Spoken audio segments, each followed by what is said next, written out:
ஒரு காலத்தில் பச்சை பசுமையான காட்டில் லியோ என்ற ஒரு சிங்கம் வாழ்ந்தது.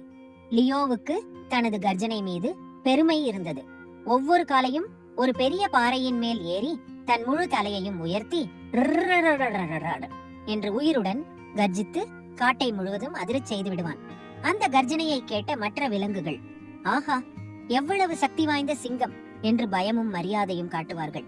ஆனால் ஒரு நாள் காலையில் லியோ எழுந்து கர்ஜிக்க முயன்றான். ஆனால் எதுவும் வரவில்லை. அவன் வாயை திறந்தான். வாய் பதறியது. ஆனால் ஒலி இல்லை. அடடே, என் கர்ஜனை போய்விட்டது என்று லியோ அதிர்ச்சி அடைந்தான். கர்ஜனை இல்லாமல் யார் என்னை கேட்பார்கள்? யார் என்னை மதிப்பார்கள்?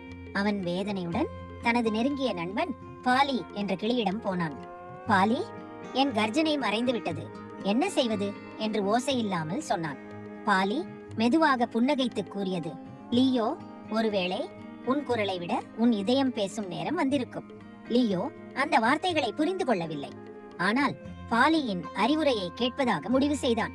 அன்றைய நாளில் லியோ காட்டில் நடந்து கொண்டிருந்த போது ஒரு மாண்புள்ள மான் குட்டி களிமண் குழியில் சிக்கிக் கொண்டது. சாதாரணமாக லியோ ஒரு பெரிய கர்ஜனையுடன் மற்ற விலங்குகளை அழைத்து உதவி கேட்பான். ஆனால் இப்போது கர்ஜனை இல்லாததால் லியோ தன் வலுவான கால்களை பயன்படுத்தி மான்குட்டியை மெதுவாக வெளியே இழுத்தான். மான்குட்டி புன்னகைத்து கூறியது, நன்றி சிங்கண்ணா, நீ ரொம்ப நல்லவங்க. அடுத்த நாள் லியோ 2 முயல்கள் ஒரே கேரட்டை உண்ண சண்டையிடுவதை கண்டான். சாதாரணமாக ஒரு கர்ஜனை போட்டு அவர்களை பீதி கொள்ள வைத்திருப்பான். ஆனால் இன்று லியோ அவர்களுக்கிடையே அமர்ந்து கேரட்டை சமமாக உடைத்துக் கொடுத்தான். முயல்கள் கூச்சலிட்டனர்.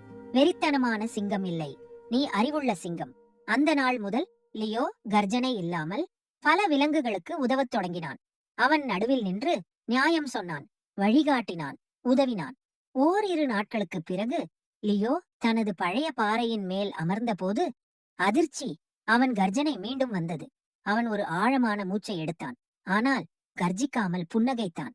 எனக்கு கர்ஜனை வேண்டியதில்லை, லியோ நினைத்தான். என் நல்ல இதயம்தான் மிகப்பெரிய ஓசை. அந்த நாள் முதல் லியோ அனைவராலும் அன்புள்ள சிங்கம் என்று அழைக்கப்பட்டான். அவன் கர்ஜனையால் அல்ல, அவனது அன்பால், உதவியால் எல்லோரும் மதிக்கத் தொடங்கினர். கதையின் போதனை: பெரிய குரல் இல்லாமலே சக்தி வாய்ந்தவனாக இருக்கலாம்.